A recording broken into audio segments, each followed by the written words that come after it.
Okay.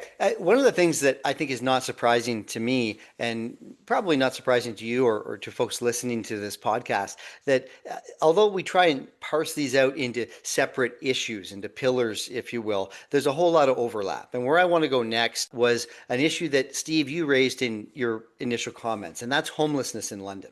At one point during the speech, as you pointed out, the mayor asked half of the room to stand up. Everybody sitting at odd tables to stand up to represent the 600 people that had received housing for the first time in a long time for many of these folks in the past year. And that was, I think, a powerful, visceral moment.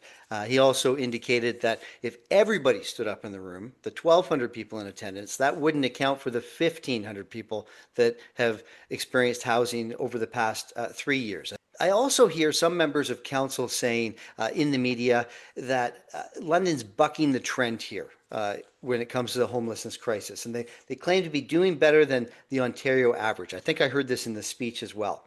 It was highlighted that, well, the average of growth in homelessness since 2022 in Ontario has been 25%. What we're hearing from our leaders is that London has only grown by 19%. I wonder, given the context in which we find ourselves as a community, what are your thoughts on this portion of the address? What are your thoughts on the work that council has done in this area? And Mojdeh, let's stick with you for this one. Sure. Thanks. So thanks for highlighting those numbers.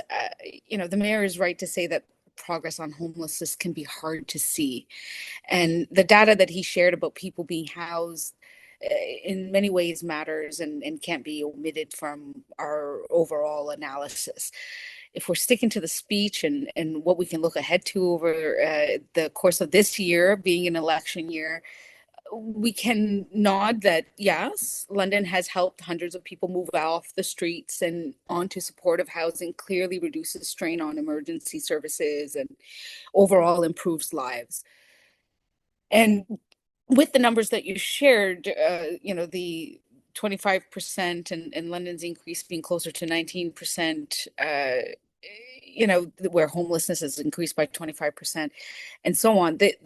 That suggests that local interventions are making a difference. So, the hats tip to all of the folks who are in the nonprofit sector across agencies, really trying to collaborate in a way that has not happened before to do this. So despite broader forces that push in the opposite direction. And we've seen this happen a few times over the course of this past year and even before that. What the speech doesn't fully grapple with is this tension Londoners feel every day. People still see tents, for example, still see encampments. On the more compassionate way of describing this, we need to understand that when people see tents, people are living in tents and people still are residing in encampments. So it's not just really about our comfort of what we're out of sight, out of mind is what we'd like it all to be. We still see human suffering in public spaces. That reality doesn't disappear just because some progress has been made. So we want to hold that tight. The framing leans heavily on cost savings and systems efficiency, which are important, but less on dignity and rights. People shouldn't have to prove they are cheaper housed than unhoused to justify care.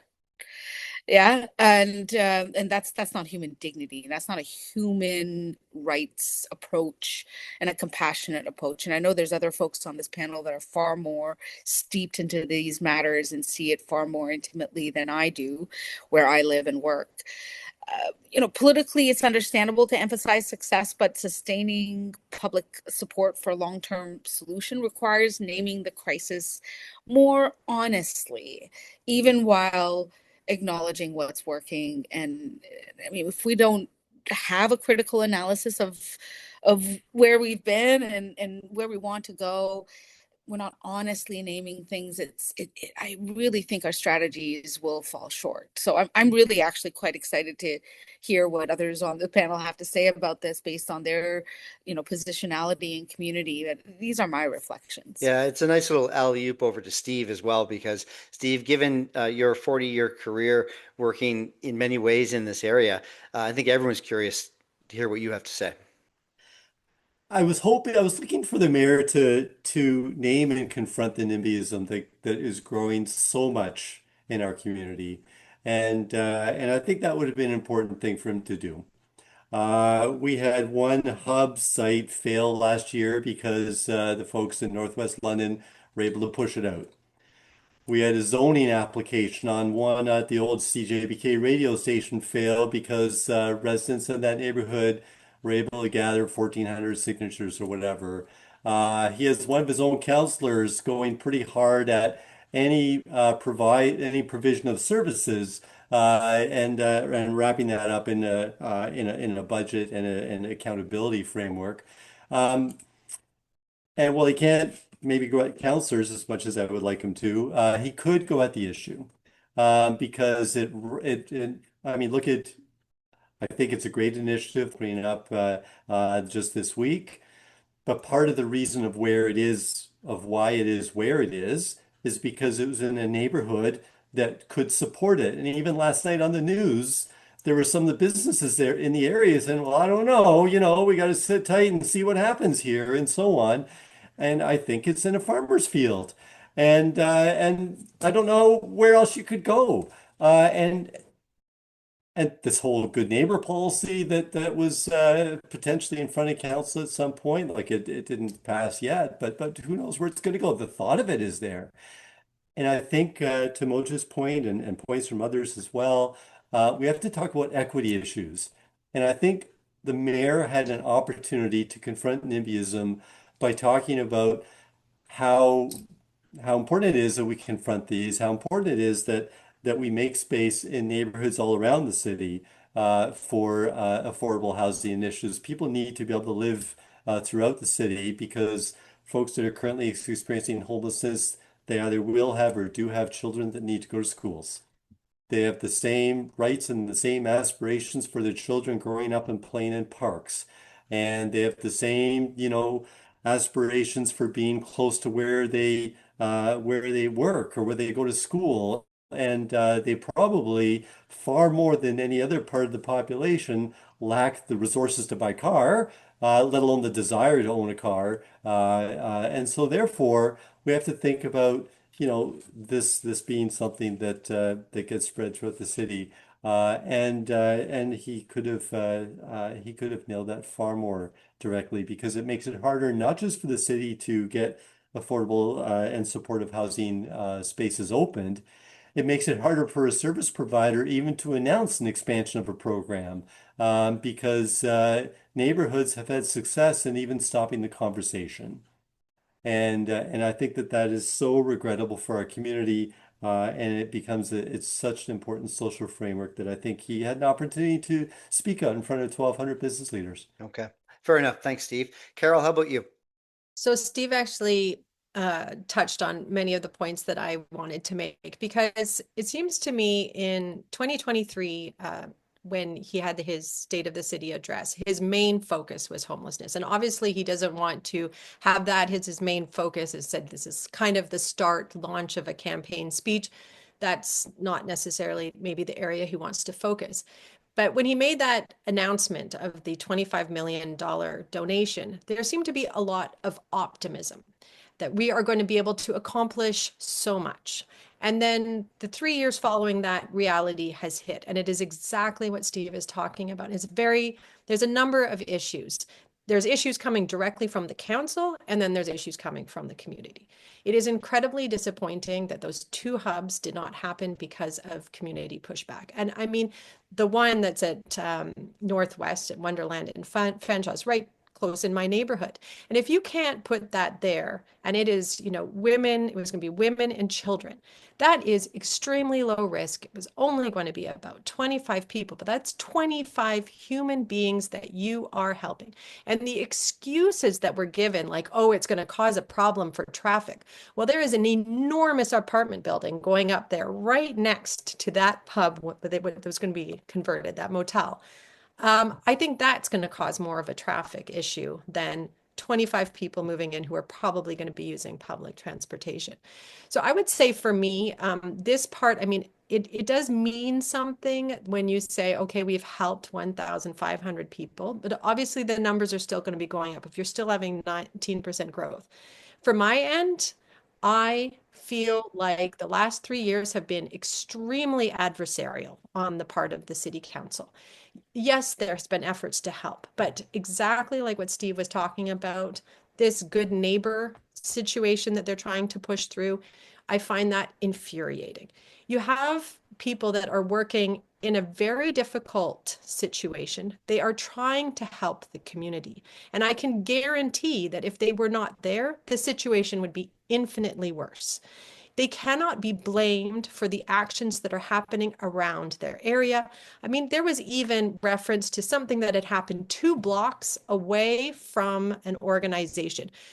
Are you responsible for something that happens 2 blocks away? I do not think so. I mean, what is your geographical radius here for like responsibility for the impacts on the city? If you're investing so much in police, then, have them deal with that situation. But for me, it really feels like you have all these organizations, people that are extremely burnt out. We've had an absolute explosion of people with mental health issues because of the pandemic, loss of jobs, affordability issues, homelessness, all these issues. And so already they're burnt out.